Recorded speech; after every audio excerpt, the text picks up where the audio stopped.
Estamos de volta, minha gente, iniciando mais uma semana juntinho com vocês e a gente fica muito feliz porque o nosso programa só está começando. E hoje está naquele clima mais que especial, cheio de energia. Dê uma olhadinha. A voz que nós utilizamos ela para tudo, para comunicação, para expressar os nossos sentimentos, as nossas emoções, o nosso estado de espírito.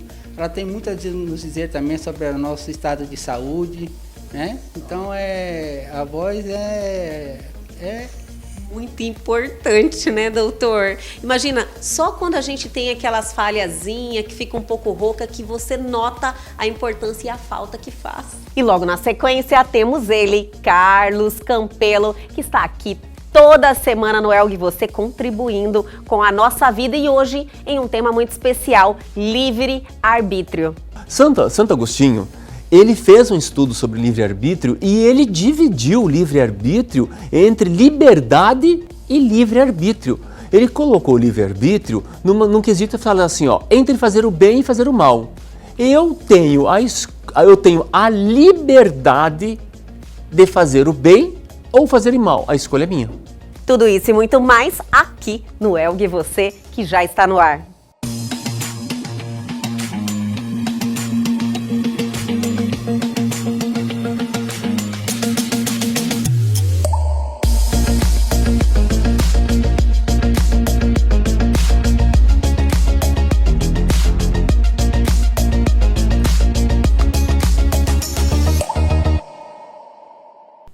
E para iniciar a semana em um clima mais que especial, trazemos esse quadro Viaje Bem, que te traz aí informações para planejar a sua próxima viagem.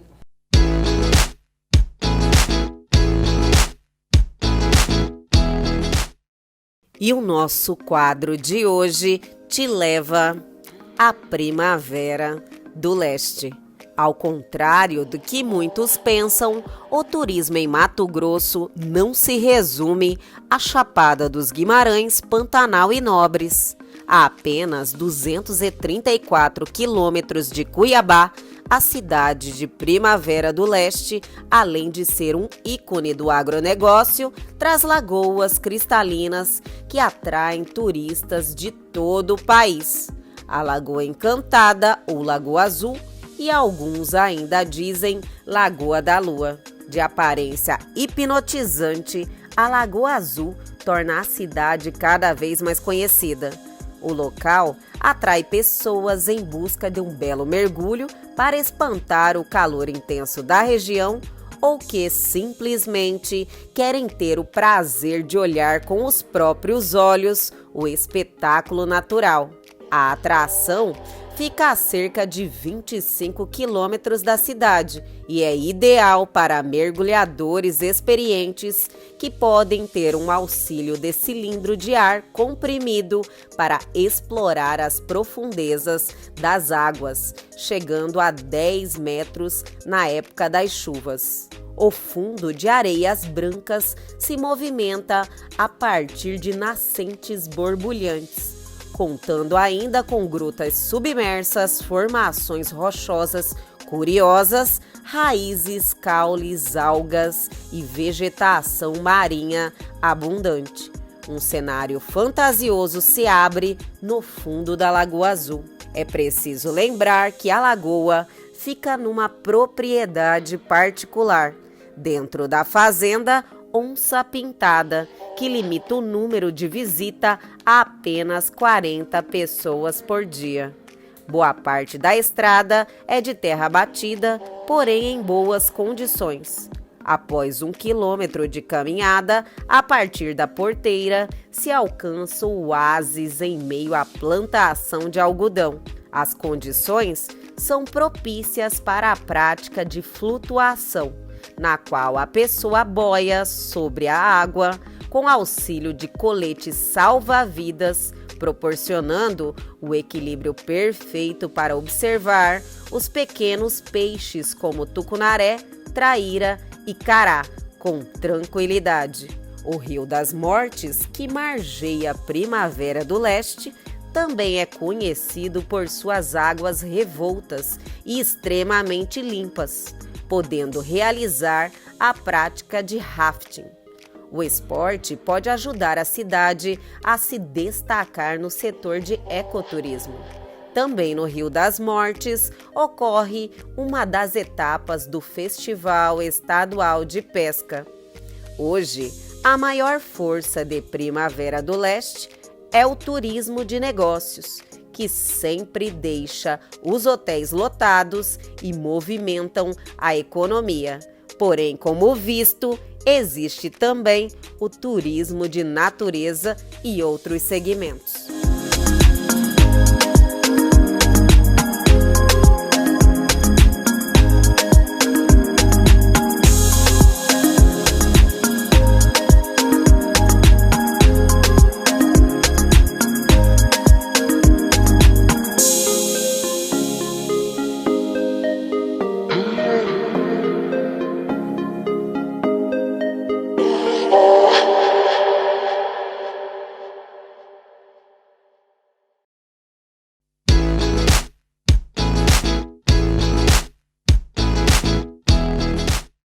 E aí, gostaram da nossa dica de hoje? Sempre trazemos opções fantásticas e aqui do nosso lindo Mato Grosso. Mas o Elg, você só está começando, hoje o programa está assim, sensacional. Não saia daí que a gente volta rapidinho.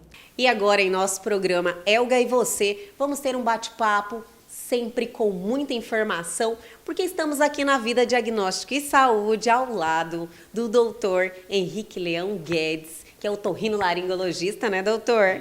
Que eu quero te agradecer muito por estar aqui com a gente. Nós estamos ocupando o seu tempo e o senhor passando informações, então a gente fica muito grato, doutor. É sempre um prazer, Elga, estar aqui no seu programa, com essa audiência fantástica, e nós é que agradecemos. Muito obrigado. Então, nós que ficamos muito felizes, né, gente, poder, assim, compartilhar com o doutor e poder estar aí passando informação, que é o que mais nos deixa feliz. Doutor, hoje nós temos uma pauta muito interessante. Vamos falar sobre esse instrumento que é tão importante na nossa vida, que a gente se utiliza o tempo inteiro, que é a nossa voz, né, doutor? Sim. A voz que nós utilizamos ela para tudo, para comunicação, para expressar os nossos sentimentos, as nossas emoções, o nosso estado de espírito. Ela tem muito a nos dizer também sobre o nosso estado de saúde, né? Então, a voz é muito importante, né, doutor? Imagina, só quando a gente tem aquelas falhazinhas, que fica um pouco rouca, que você nota a importância e a falta que faz. Sem dúvida. Aí, realmente, a gente dá aquela importância necessária a ela. Mas temos que entender que o cuidado com a voz ele tem que ser diário, constante, para que ela mantenha-se bem, saudável. Isso que é a questão, né, doutor? A gente geralmente não tem essa preocupação até ter um problema diagnosticado, ter a falta da voz. Quais seriam esses cuidados que as pessoas realmente têm que observar para não ter algum problema futuro com a voz? Bom, então, assim, os cuidados, né, inicialmente com os cuidados preventivos para evitar futuros problemas. Será a hidratação, a ingesta hídrica bastante rigorosa. Né? Água, muita água, consumir água. Com certeza. Os cuidados também com o modo como a gente fala, né, evitar falar muito alto, sussurrar também. Eu fiquei super curiosa, doutor. Falar alto e sussurrar tem o mesmo impacto negativo para, força de alguma forma? Com certeza. A partir do momento que você foge daquele seu padrão que é normal, né, para você vai ter um impacto negativo aí no sistema vocal. Continuando a prevenção, assim, evitar falar em ambientes com competição de ruídos, barulhos, né? Alimentação, procurar sempre ter uma alimentação equilibrada. Existem algumas doenças, como o refluxo gastroesofágico, que acaba prejudicando a voz. Os hábitos, evitar o tabagismo, o álcool em excesso, né? Então, tudo isso pode levar, a médio e longo prazo, o prejuízo para a qualidade vocal. Então, a voz, ela tem, assim, um desgaste, ela tem um prazo de validade? Prazo de validade não, né, Elga? Mas, é claro, se você não cuidar bem da voz, ela vai sofrer as consequências disso. Então, é importante ter todo o cuidado com o sistema fonatório, o sistema respiratório, né? Porque o sistema fonatório ele acaba integrando, né, vários sistemas em conjunto. Tem alguns profissionais que trabalham com a voz, principalmente os cantores, que a gente tem relatos, sabe que com o tempo ele não consegue mais, tipo, cantar como antes. E esse desgaste, ele ocorre por quê? Por excesso de uso mesmo? Excesso de forçar, como o senhor disse? Sim, isso não só os cantores, né? Os radialistas, os jornalistas, os locutores. As apresentadoras, né, doutor? Os apresentadores. Então, o que é importante é, quando você tem uma demanda, uma alta demanda vocal, você tem que ter um treinamento para isso. Né? Para quê? Para que o seu sistema fonatório, respiratório, eles trabalhem em sincronia, para evitar o desgaste, o atrito exagerado na região das cordas vocais, que pode levar à formação de lesões, que a gente chama de funcionais, como os nódulos, os pólipos vocais. Né? Então, você tem que saber usar a voz. Com certeza. Inclusive, o que eu sempre prego, uma coisa que eu acho que é muito deficitária no nosso sistema de ensino da faculdade, é que muitos cursos hoje, que são profissões que há demanda vocal, mas não há uma cadeira nesses cursos ensinando aquele futuro profissional a já fazer um treinamento, né, uma educação vocal para o uso correto da voz. Mas, tocando nesse assunto, doutor, realmente a gente tem pouca informação sobre isso. Esse desgaste que o senhor falou, principalmente os profissionais que trabalham com a voz, muitos, eu tenho certeza que não têm essa informação. Com certeza. Ainda a gente é muito carente de informação nesse sentido, mas é importante a gente estar aqui hoje para informar melhor e conscientizar a população sobre a importância dos cuidados, né, para estar prevenindo problemas futuros. Com certeza, doutor. Além desse desgaste natural e dessa preocupação que temos que ter em relação a não forçar, principalmente quem trabalha com a voz, existe alguma patologia que alguma doença que prejudique? Existem várias doenças que podem comprometer a voz, né? Inclusive, nós temos campanhas anuais sobre a voz, que normalmente ocorre em abril, e que é principalmente da prevenção do câncer de laringe, do câncer das cordas vocais, que está altamente relacionado a alguns hábitos, como tabagismo, etilismo, algumas doenças como refluxo gastroesofágico, acabam aumentando o risco de desenvolvimento do câncer de laringe, além de outras doenças. O próprio refluxo também pode causar um pigarro um pouco mais excessivo, e o ato de pigarrear é um ato que acaba também lesando as cordas vocais, machucando e favorecendo o desenvolvimento de outras lesões. Existem doenças também que podem começar a manifestar suas manifestações, às vezes, por uma alteração no padrão vocal, como o Parkinson, por exemplo. Seria um sintoma? Sim, você começa a ter pequenas falhas vocais, né? Então, pode ser um primeiro sintoma, por exemplo, de uma doença de Parkinson. Então, a voz tem muito a nos dizer sobre a nossa saúde. Inclusive, isso foi o tema da campanha desse ano. O que a sua voz tem a dizer sobre a sua saúde? O papo tá ótimo, né? Mas a gente vai dar aquela paradinha, mas é rapidinho. A gente volta já já.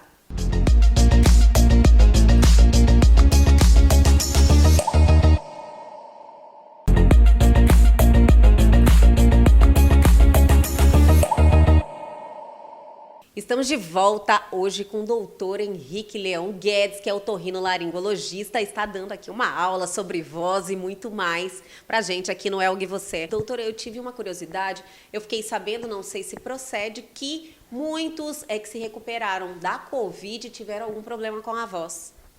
Sim, com certeza. A Covid, ela acabou impactando essa doença na voz das mais variadas formas. Uma por acometimento direto da própria doença em relação ao sistema nervoso central, que pode acometer a inervação laríngea, você vai às paralisias nas cordas vocais, mas principalmente aqueles pacientes que ficaram internados em UTI, sofreram processo de intubação, Então, eles estão mais suscetíveis a desenvolverem, nesse período, lesões nas cordas vocais, como os granulomas, os pólipos, próprias paralisias laríngeas, né?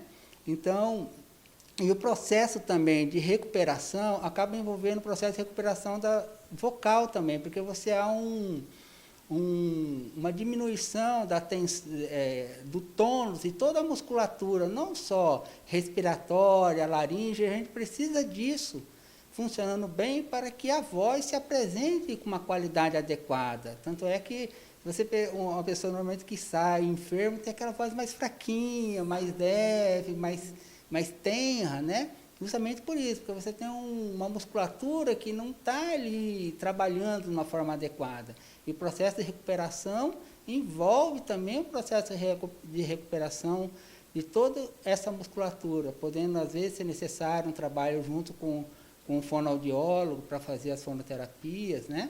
Entendi.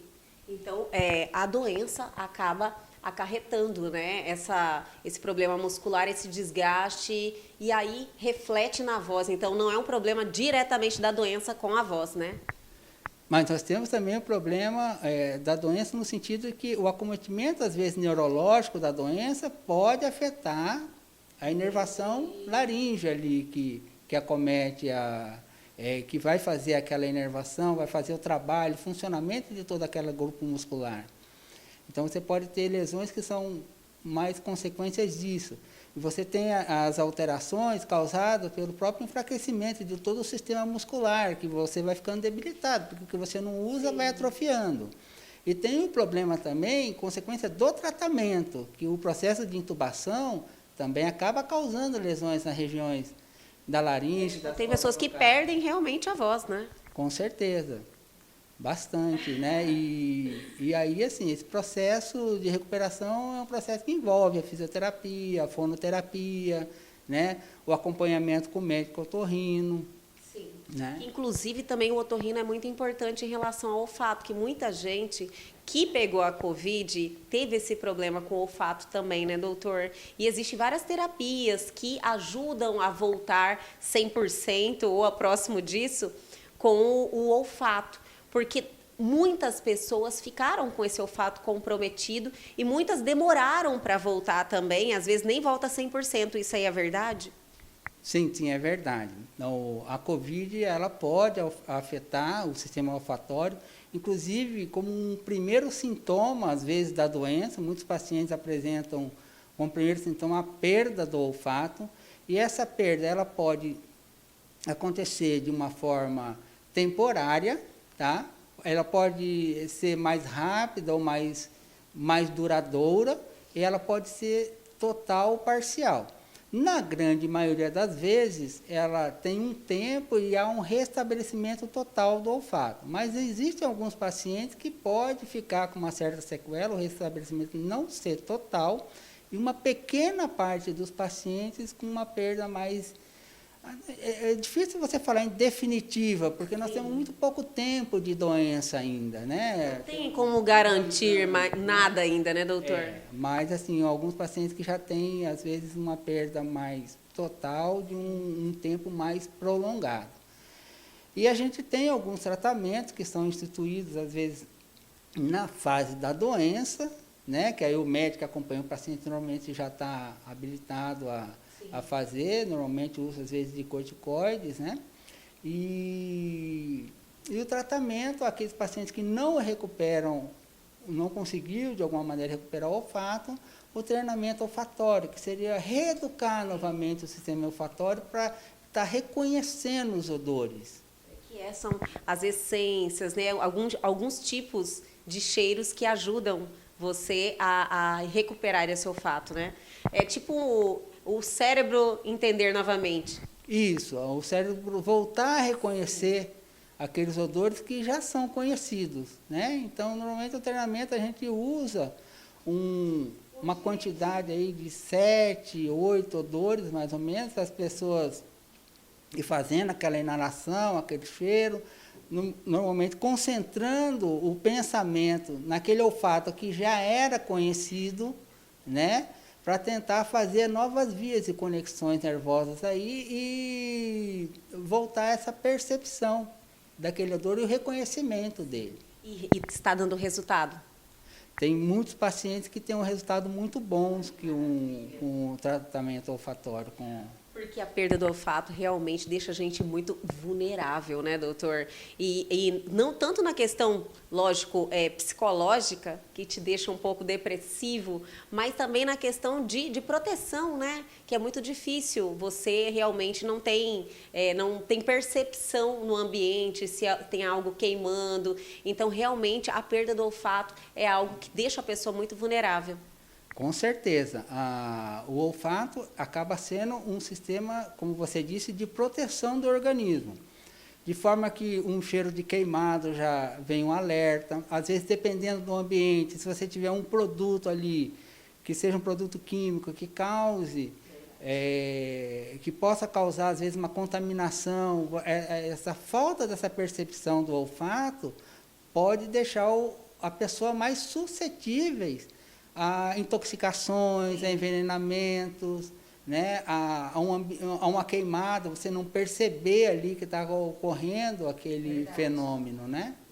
Você vê que são sentidos importantes demais na nossa vida. Doutor, ainda sobre voz, tem algo assim que eu gostaria muito de perguntar sobre as alterações da voz. Muitas mulheres que é mais perceptível, que estão aí em busca de um corpo perfeito e fazem uso de hormônio, têm uma alteração acentuada da voz. Isso está ocorrendo com muita frequência agora.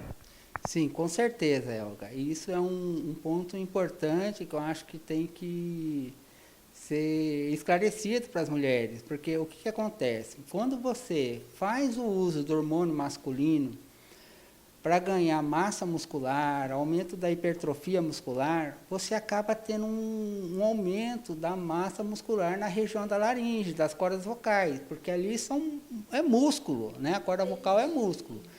E é o músculo que você está usando o tempo todo. Então, se você associa o uso com medicamentos que vão aumentar a massa muscular, você vai ter uma hipertrofia dessa musculatura laríngea.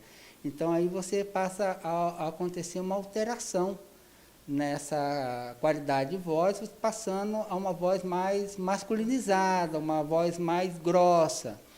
E assim, tem que chamar a atenção para as mulheres que não basta você simplesmente falar assim, agora eu parei do hormônio e a minha voz vai voltar. Porque isso não é tão simples. Essa regressão dessa musculatura laríngea, na maioria das vezes, elas não ocorrem. Então, aí você vai ter que fazer um trabalho com a fonoterapia para tentar mudar um pouquinho aquele timbre, aquela qualidade vocal que está masculinizada. Então, assim, tipo, o retorno para essa voz, tipo assim, estava grossa, voltar à voz normal não é nada fácil. Não é assim, simplesmente agora eu vou parar, minha voz vai voltar ao normal.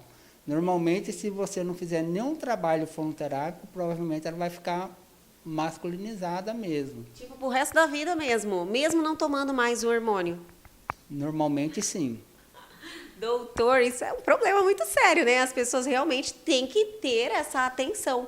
Porque, além de tudo, não só para pessoas normais que não trabalham com a voz, mas para o dia a dia, né? O convívio atrapalha muito, porque vira um problema social, né? Para você lidar com outras pessoas, sofre algum tipo de preconceito. Então, se é algo definitivo, você realmente tem que pensar muito bem. E a pergunta que eu quero fazer é: toda mulher que faz uso de hormônio corre esse risco? Acontece com todas ou não? Depende, cada indivíduo é diferente. A partir do momento que você toma um hormônio para hipertrofia muscular, o hormônio masculino, você está suscetível à hipertrofia da musculatura das cordas vocais, da laringe. E você corre o risco, sim. E quanto a essa questão da voz, da qualidade, isso às vezes é muito ruim para as mulheres, principalmente assim, ao telefone, às vezes quando o outro atende lá, tem a percepção, às vezes, uma voz masculina, né? Sem contar que as mulheres, normalmente, depois que a voz muda, elas normalmente não ficam satisfeitas com aquela qualidade. Aí ela corre querendo retornar, voltar. Isso, e aí já não é uma tarefa tão simples. Doutor, mas na questão, tem alguma, fora a alteração de voz, corre algum risco de alguma doença ou algo que pode trazer realmente um prejuízo físico? Aí o prejuízo aí é inerente mais ao uso do hormônio, né? As questões hepáticas, essas questões, às vezes, que o hormônio pode levar, mas isso aí vai depender de dose, de quantidade, de tempo. Né? E tudo isso interfere, né, doutora? Então ficou aí o alerta, né? Essa questão da decisão por fazer o uso, o que é mais importante. Eu escolho a minha voz, viu, doutor? Porque, pelo amor de Deus, é muito difícil, né? Porque a voz é algo que você está aí diariamente, é necessário você ter aí essa identidade vocal, porque como o senhor falou, quando você está vendo a pessoa, tudo bem, mas quando você está à distância, você perde total a identidade.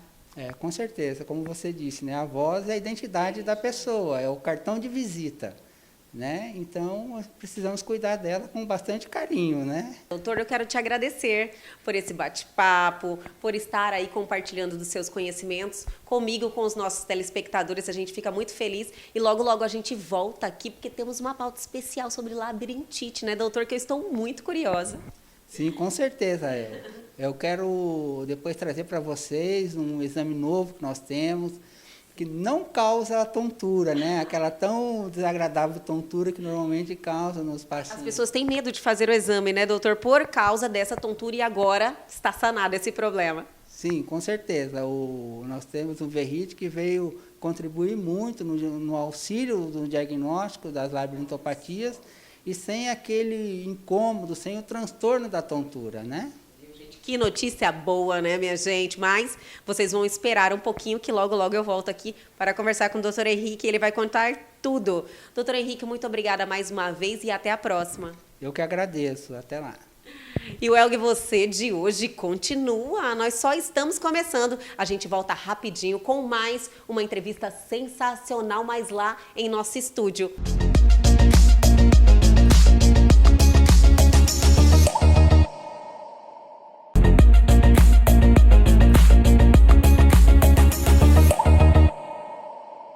E chegou aquela hora especial de batermos um papo descontraído e a melhor parte, com muita informação. E para iniciar a semana bem, a gente sempre tem a presença dele, Carlos Campelo, aqui com a gente no Elgue Você, e ficamos muito felizes. E obrigada por mais uma segunda-feira aí junto com a gente. Graças a Deus, estamos aqui. Satisfação toda minha estar aqui, né? Maravilha, Campelo. Na semana passada, eu vou fazer uma breve síntese, né? Falamos de escolhas e esse assunto repercutiu muito. Exato. As pessoas realmente têm dificuldade de escolhas, né?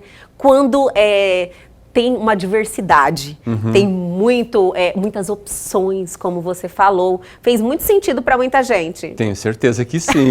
muitos nos procuraram, né, para falar sobre esse assunto, né? Sim, mas dentro desse assunto, você chamou atenção para algo muito importante que você nos trouxe de tema hoje, que é o livre-arbítrio. Exatamente, Elga, o livre-arbítrio, né? Estão numa expectativa sobre esse assunto que é profundo, né? É um tema legal, gostoso e tem um motivo de a gente conversar sobre ele. Entendi. E qual é esse motivo? O motivo eu vou falar no final do programa. Eu sempre adiantando, né, as coisas. Mas fique aí para você saber qual que é o motivo. Sim. Na realidade, todo mundo entende que nós temos o livre-arbítrio. Então, Elga, existem correntes. Entendi. Né? E assim, que nem um colega meu da corrida falou na semana passada, mas tem diversas opções em determinado tema que a gente falou aqui. Sim, tem diversas opções. No programa a gente fala sobre algumas situações. Por exemplo, hoje no livre-arbítrio, na corrente filosófica, na corrente espiritual e na neurociência. Eu entendi mais ou menos o que você falou. É tipo que o conteúdo e o assunto é muito amplo. É vasto, exato. É vasto. Exatamente. E você A gente sintetiza ele gente dá uma em um pincelada. formato que as pessoas vão ter um entendimento, lógico que é um pouco superficial, e quem se interessar pelo assunto pode se aprofundar, né, Campelo? Isso, procure a gente. Procurar Carlos Campelo. Inclusive, você tem um site, né? Tenho site. Você tem um site, e nesse site você disponibiliza conteúdo lá, Disponibilizo Campelo? conteúdo, tem blog, tudo direitinho, tem várias ferramentas gratuitas que eu disponibilizo lá para as Tipo pessoas. que as pessoas, elas podem... você, inclusive, nós já fizemos algumas atividades sim. juntos. Aquelas atividades estão disponíveis no seu disponíveis site? no meu site. Muito legal. www.carloscampelo.com. Vamos colocar aí, né, para vocês aproveitarem também desse conteúdo fantástico do Carlos Campelo, que sempre está aí colaborando com a gente toda semana. E vamos dar sequência? Vamos. Então você deu aí Vamos. uma sintetizada nesse assunto tão interessante, tão legal. E como é que nós vamos iniciar essa jornada sobre o livre-arbítrio? Vou dar exemplos de coisas que já foram estudadas. Tá? Em determinada situação, um homem, pai de família, né, ele começou a ter atitudes de atentado sexual a crianças. Pedofilia. Meu Senhor. Pedofilia, certo? Ele começou a ter algo que não... Assediar crianças. Sim. E ir para a prática em si. A prática em si, inclusive com uma sobrinha. Meu Senhor. Foi denunciado. Forte isso. Foi denunciado. Foi julgado, né? Foi condenado, né? E ele pediu que fizesse um estudo com ele. Uma iniciativa dele. Pediu que fizesse um estudo com ele. Porque as pessoas falavam, não, ele nunca teve isso, por que apareceu isso do nada? Nunca teve nenhum traço disso. Uma surpresa totalmente, uma pessoa totalmente normal, né? Tá, isso está na bibliografia, o que eu estou falando aqui não é real. hipotético, é real. É real. Fizeram uma tomografia na cabeça dele e tinha um tumor no cérebro, exatamente no ponto onde há decisões em processos de procriação. Olha só. E tinha esse tumor no cérebro dele. Que foi algo que desenvolveu, né? Desenvolveu. Aí, Elga, fizeram uma cirurgia, tiraram esse tumor e cessou a vontade dele. Realmente? Cessou a vontade dele. Era como se o tumor estimulasse. O estímulo, exatamente. Passou-se um tempo, começou novamente ele ter o mesmo comportamento. O mesmo comportamento, já foi fazer o exame e o tumor tinha voltado. Meu Senhor. Elga, aí, se a gente começar a pensar por esse prisma, que é o prisma da neurociência, que vai estudar a parte biológica, que vai estudar o corpo humano, há uma dicotomia entre a neurociência e todo o poder legislativo e judicial, né, que fazem as leis e que julgam as leis. Como é que a gente coloca isso numa balança? É difícil, porque a lei ela precisa regular uma sociedade. Exato. Só que existem casos e casos. Baseado na neurociência, se fossem pegar um neurocientista para julgar uma situação, as penas seriam muito mais brandas ou nem teriam penas. Por causa que foi algo físico que o corpo desenvolveu, estimulou um determinado ponto do cérebro que estimulou esse comportamento, que motivou ele. E agora, né? Elga, Nossa, como é que a gente começa a olhar? É muito difícil. É difícil, é um porque tema ele cometeu difícil. Um crime. É difícil. Ele cometeu um crime. Exato. E ele foi para vias de fato, não cometeu o crime. Né? Seria uma atenuante? Ele vai ter que fazer exame direto. Não é verdade? Ele fala, meu Deus, tira o tumor, volta o tumor, como é que é assim? Como é que fica a lei? Porque e a pessoa que foi prejudicada? E a pessoa que foi prejudicada? E aí? Em um crime que mudou a vida também. Exato. Da vítima. Exato.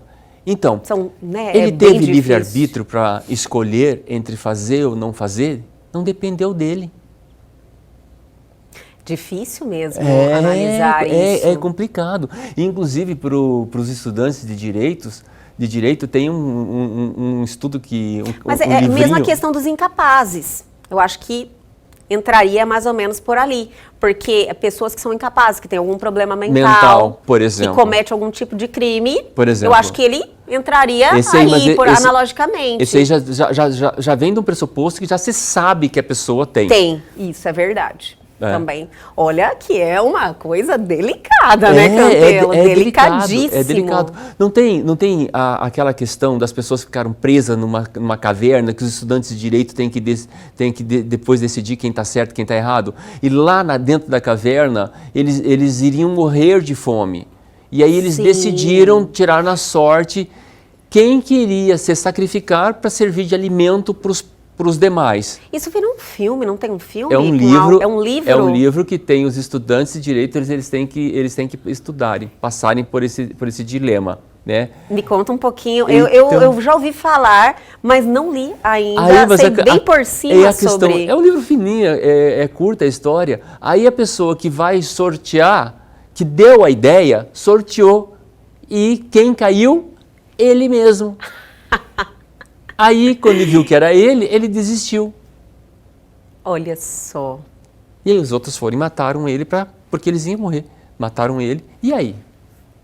Quem está certo, quem está errado? Sabe, Helga, como é que a gente começa a parar para pensar e falar assim, e esse tal de livre-arbítrio, né? Como é que funciona? Vou te dar mais um exemplo, né? Então a gente vai baseando em exemplos para que as pessoas possam formar a sua opinião sobre o livre-arbítrio. Quando está no avião, fala assim, e tem aquela mensagem, máscaras de ar irão cair, coloque primeiro em você e depois em alguém que esteja incapaz do seu lado. Sim. Né? Tá, e acontece lá um acidente, máscaras de ar caem, você vai seguir o comando, você coloca primeiro em você, quando você vai colocar no seu filho ou a pessoa que está incapaz do seu lado, a pessoa já morreu. E aí fala assim, poxa...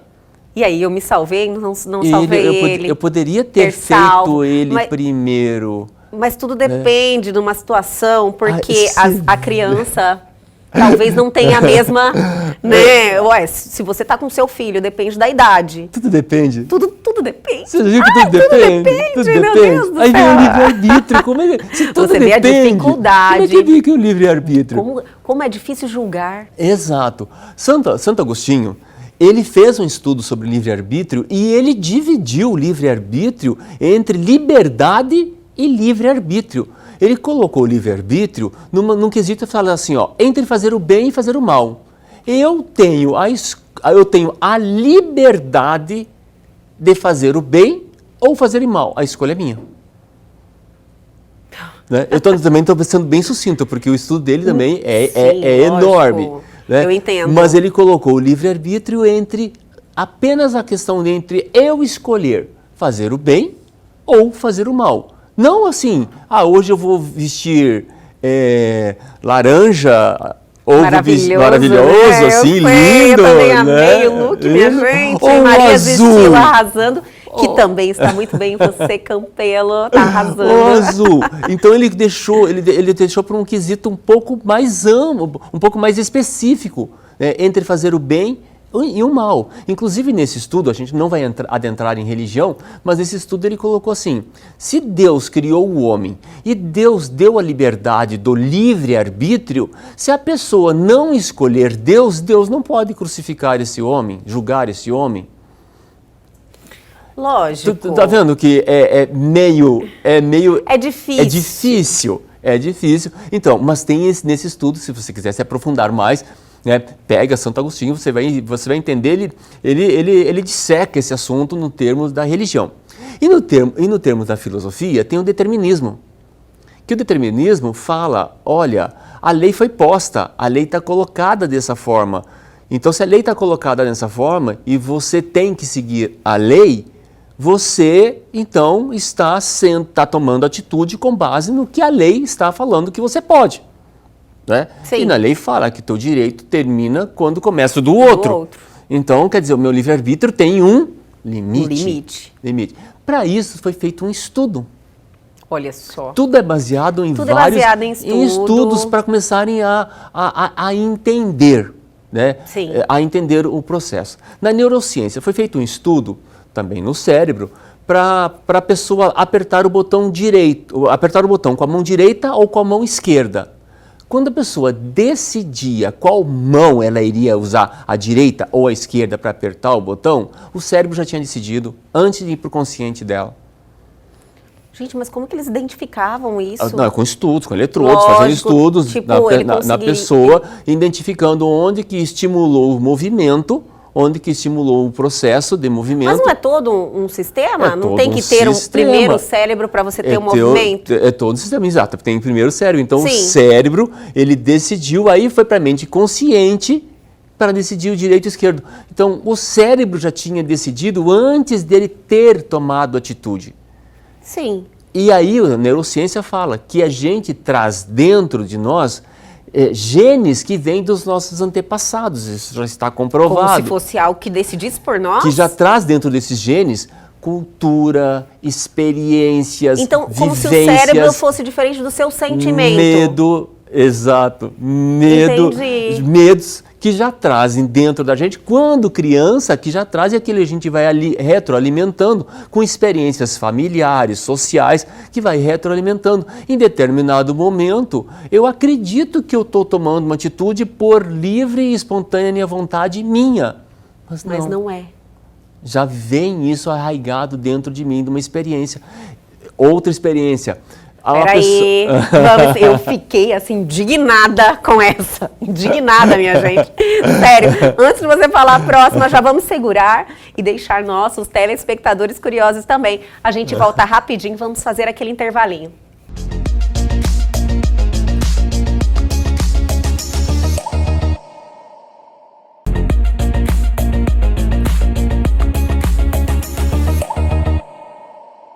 Estamos de volta hoje com esse assunto intrigante, né, minha gente? Eu estou aqui indignada, já pensando, trazendo para a minha realidade.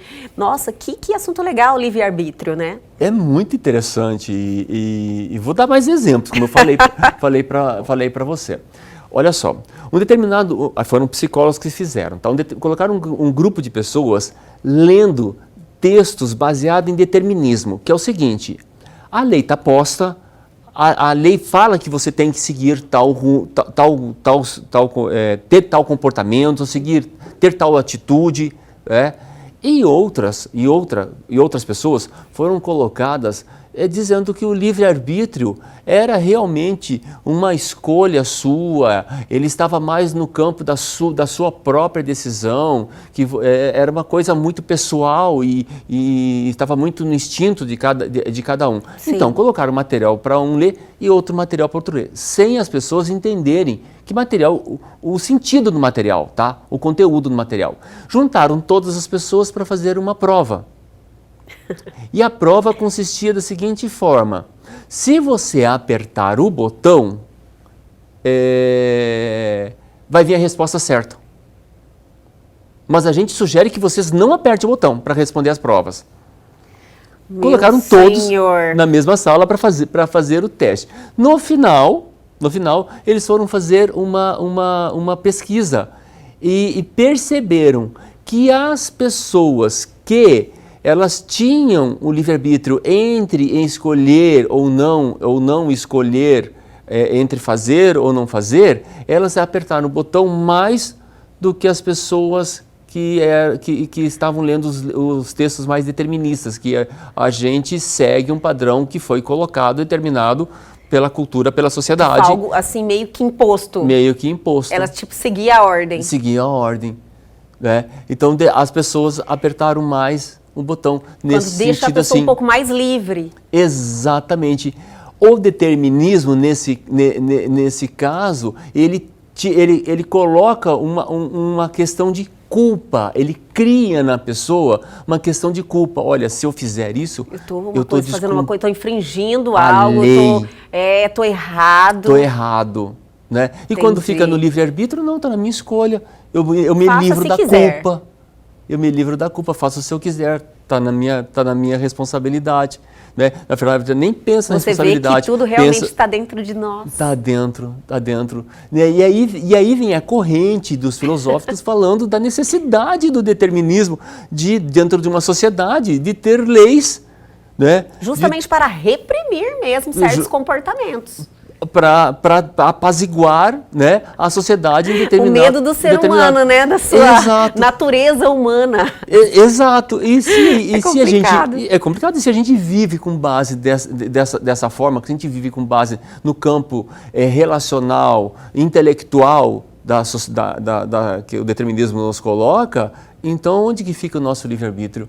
Se eu estou seguindo o que a sociedade está mandando, o que a lei está mandando. Livre-arbítrio limitado. Limitado. E aí a gente começa a perceber, né, Elia? Aí, qual corrente que eu quero seguir? Qual corrente que eu quero acreditar mais? Né? Eu acho que a sociedade precisa de limites. Exato. Precisa. Exato. Não tem como, olha, fica a seu critério. Exato. Mas aí não é uma questão de livre-arbítrio. Não é uma questão. Aí vem Santo Agostinho, porque aí fala da liberdade. Né? Você tem a liberdade de fazer o bem e o mal. Né? A escolha é sua. Tanto é que se você for no dicionário perguntar livre-arbítrio... Tudo depende de quem está vendo. Exato, Elga, exato. Aí a gente tem uma discussão ética e moral, né? Isso. É que se eu estou na frente dos outros, eu não vou fazer, mas se eu estiver sozinho, eu faço porque ninguém está vendo, né? Está vendo. Exatamente. As pessoas, uma grande maioria, lógico que a gente vai ter que falar a verdade, vive assim.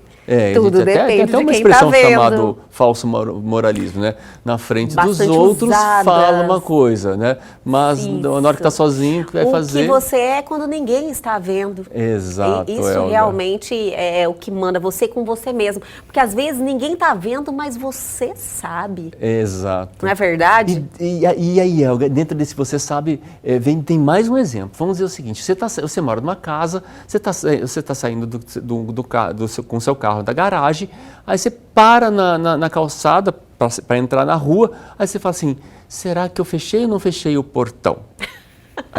Aí você desce do carro, você vai lá confirmar se você trancou o cadeado do portão, sim ou não. Nesses 30 segundos que você foi lá, passou um carro desgovernado, um caminhão desgovernado na rua, naquele mesmo instante. Senhor. E aí você para e pensa, nossa, se eu não tivesse vindo aqui, esse carro teria me atropelado, não sei nem se estaria vivo. Isso né? acontece corriqueiramente na vida das pessoas. O que a gente fala quando acontece isso? O quê? O quê? É um eu quero uma explicação. é um livramento, é o destino, isso. é o destino. Deus me protegeu. Sim, né? Então você fala, meu Deus, porque principalmente em desastres, né? Exato. Com um grande número de pessoas que são vítimas, tem muitas histórias, tipo assim, não peguei o avião, olha, atrasou, o Uber atrasou, caiu, o avião, entendeu? Tem muitos casos de que, olha, por algum motivo que a pessoa achou banal naquele momento. Exatamente. Você entendeu? Exatamente. Livrou, foi um livramento. Mas Exato. o que é isso, Campelo? É livre-arbítrio? Entende? Como que é uma... É porque passa por um campo espiritual, né?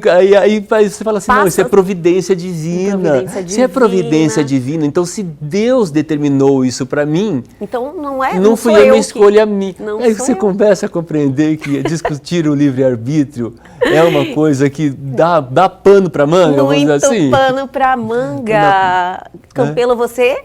Pelo que eu tenho visto, já estudou muito livre-arbítrio, né? Você tem uma opinião formada? É que dentro da neurociência a gente estuda livre-arbítrio, né? Porque você fica em dúvida o tempo inteiro. E dentro da neurociência existe o conceito que não existe o livre-arbítrio a partir da escolha consciente minha.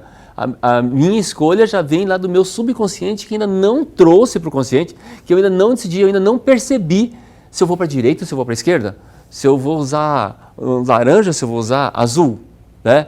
Sim. Mas na mesma neurociência e comportamento que a gente estuda níveis neurológicos que a gente coloca dentro de um determinado nível a sociedade. E a sociedade impondo regras para o indivíduo.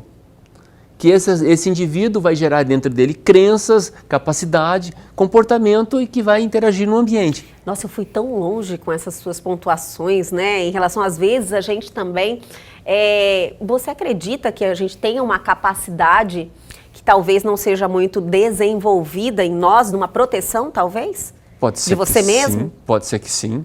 O que baseado na neurociência? Na neurociência e dentro do comportamento, o que a gente precisa fazer para a gente chegar realmente no livre-arbítrio é nos conhecermos realmente, né, tanto no comportamento como na parte emocional, como na parte biológica, e aí falar se realmente houve um processo de livre-arbítrio ou não. Sim. E voltando nesse campo do comportamento, Elga, a sociedade impõe para nós, por exemplo, por meio da cultura, como se vestir, como se comportar, se cortar ou não cabelo, se passar ou não maquiagem, se vestir rosa ou se vestir azul. São imposições. Exato. Que reprimem também. Aí eu vou lá no meu guarda-roupa, eu vou ver, eu tenho uma camisa rosa ou azul, e pego azul.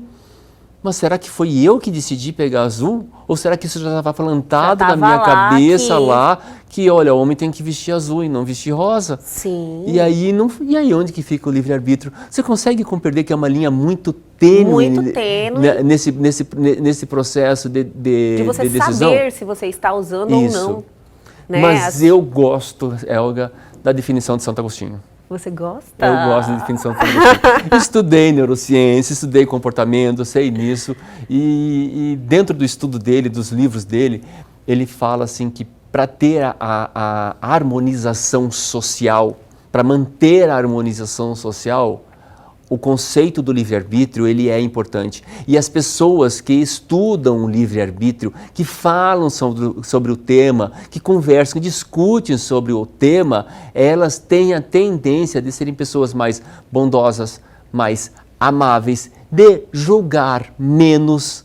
Olha, que maravilha! É até um estímulo que as pessoas entendam mais. Exato. Busquem informação. Exato. Se você consegue desenvolver Exato. para algo tão positivo, de você julgar menos, isso aí é tão importante, né, Campelo? São mais bondosas, julgar menos. São mais bondosas. Você se liberta de certas Exatamente. crenças, como você falou. Exatamente. Você começa a entender e como dizem, o conhecimento liberta, né, Campelo? Exatamente. Aí você foge do determinismo do que está escrito no papel. Posições. Você pode usar da neurociência e procurar entender da neurociência se aquilo realmente foi uma decisão pessoal da pessoa ou se ela tem um problema mental, alguma disfunção mental que está acontecendo aquilo ali. Do meio. Exato. A pessoa que vai começar a discutir o livre-arbítrio e entender e acreditar que o livre-arbítrio ele está entre eu escolher entre o bem e o mal, ela vai ter a tendência de fazer o bem. E até entender que ela tem essa opção. Tem essa opção. Se ela fala, eu estou fazendo isso, mas por que eu estou fazendo isso? Se questionar, né? Tem essa opção. A gente leva o estudo do livre-arbítrio muito mais do que eu colocar o relógio no braço direito ou no braço esquerdo. Então, isso aí não é livre-arbítrio, isso simplesmente é uma escolha. Com certeza. Né? Algo pessoal. A gente leva o livre-arbítrio para um plano maior, mais evoluído, e que nós estamos no caminho para realmente entender qual que é o nosso livre-arbítrio. Olha, e fica aí também a dica. Finalizou o tema? Você já passou a sua mensagem final? Já passei a mensagem, já passei que foi a mensagem. Maravilhosa. Então vou complementar, né? Sim. Que eu acho que fica aí um chamado para as pessoas, assim, quererem se aprofundar mais, porque é algo positivo. É algo positivo.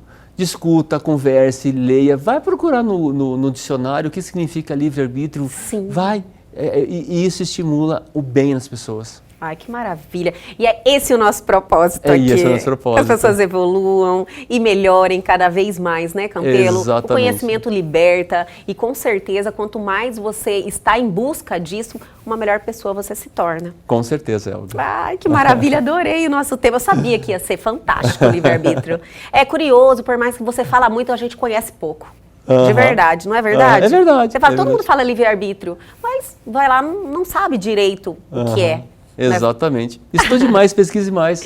Por favor, né? Vamos lá, todo mundo unidos em busca do conhecimento. Campelo, Exato. Obrigada por essas provocações, é sempre importante e até a próxima segunda-feira. Até a próxima. E o Elgue Você de hoje fica por aqui, mas amanhã, com certeza, nós estamos de volta aqui juntinho com vocês. Perdeu algo, quer entrar em contato com a gente, já ficou com saudade? Pega o seu celular agora e aponte a sua câmera aos QR Codes. Vai lá ao nosso Instagram e já mande a sua mensagem, ou também pode ir ao nosso canal no YouTube. Essa entrevista já está lá à sua disposição e o conteúdo fantástico. Aguardo vocês amanhã aqui na TV Pantanal, canal 22.1.